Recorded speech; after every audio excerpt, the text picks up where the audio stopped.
paano nyo po ma-describe yung Three Queens and a Baby? In one word? Yes. Riot. So, roller coaster. Okay. Intense. Love?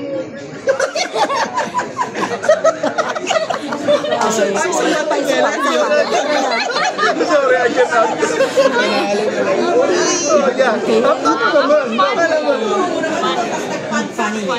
Okay, with that description, can you, sabihin na natin, without spoiling, can you, parang anong scene yung masasabi nyo na, bakit nyo nasabi yung mga words na dinescribe niyo? Why is it funny? Why is it riot? Why is it intense? First sequence pa lang, I think makikita nyo na. Kapag napanood nyo yung Three Queens and a Baby, so, unang eksena pa lang na mapapanood ninyo, riot. Ito talaga. And? Siguro intense. Without spoiling. Sa Spoiling. mga revelations kasi, OA masyado yung reaction. Kaya siya intense. Nakakatawa. So, yes. Kaya roller coaster kasi minsan tatawa, tapos maya-maya iiyak, tapos mag-aaway. So kaya roller coaster. Okay. And? Love?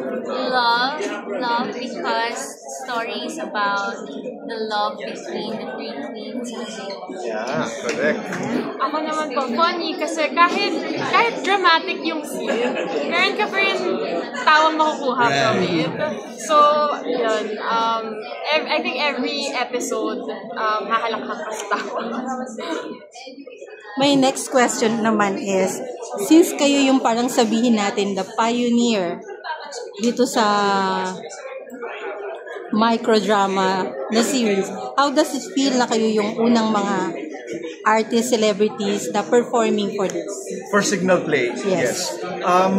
Or Signal Play. Kasi medyo siya, di ba? Yes. Like, ang dami ng, masyado siyang sikat, sabihin natin. It's Yes, trending yes. talaga. Yes, correct.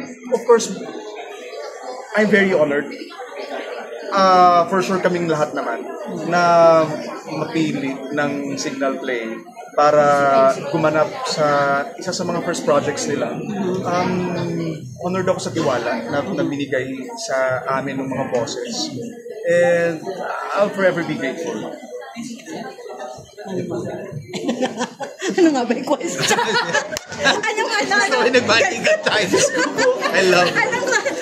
Anong feeling na kayo yung mga isa sa pioneer with the microdrama ng Signal? Oh, very humbling and syempre, like what Christian said, very grateful na napili kami ng kasama. Kasi nga, like what you said, kami po yung mga nauna na sariling Pinoy na mga kwento yung makikita sa mga cellphone, sa araw-araw talaga ng mga tao. So it's a great feeling, it's a great experience. Is it the same ba with the other artists? Wala nang audition na nangyari? On your part, on this did you audition or you were just like, okay, you're one of the cast? For you? For me, Audition. I was luckily and awa ni God. Grateful ako sa mga directors namin. I was handpicked for that role. The character. Yeah. Since it's a microdrama, how long did it take, yung taping?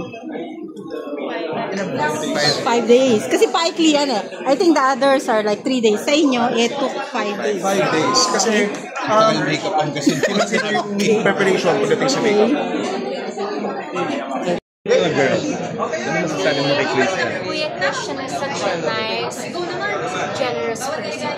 Not just as an actor, also as a person. Nagpalit siya. Grabe. Parang tribute to sa akin. Kasi ikaw yung pinaka-literal. Bakit gano'n? Actually, si Christian, I've worked with him.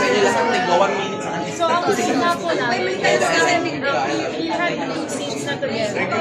Ang scenes talaga namin mag-asawa, mag-boyfriend-girlfriend. Kasi binibenta nito sa on the set final, sabi ko, dito mag-tatay tayo. Tatay kami, may anak na ako dito.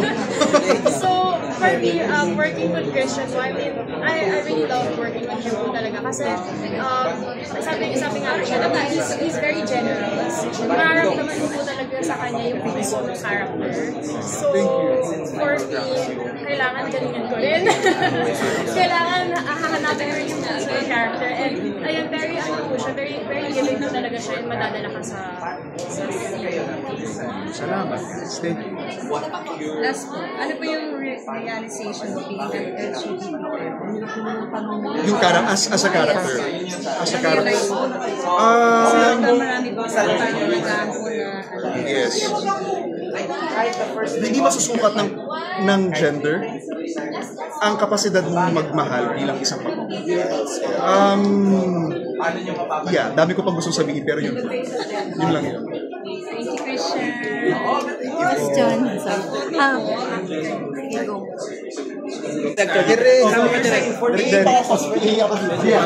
Compress din makita sa direct. Starring the girl. More, 1, 2. Starring the girl. Thanks. Christian. Sorry. Okay, go Christian. Hi guys, we're inviting you to please watch Three Queens and a Baby. Yes. Directed by Derek Cabrido, now showing on Signal Play. Yeah, so please download and ubusin niyo lahat, mag-binge watch kayo ng 45 episodes ng Three Queens and a Baby. Sigurado iiyak kayo, tatawa kayo at magugutom kayo. Yeah. And you, the baby? Yes, for as low as 20 pesos, makakanood na po kayo ng microdrama sa Signal Play. Okay, bye guys. Thank you.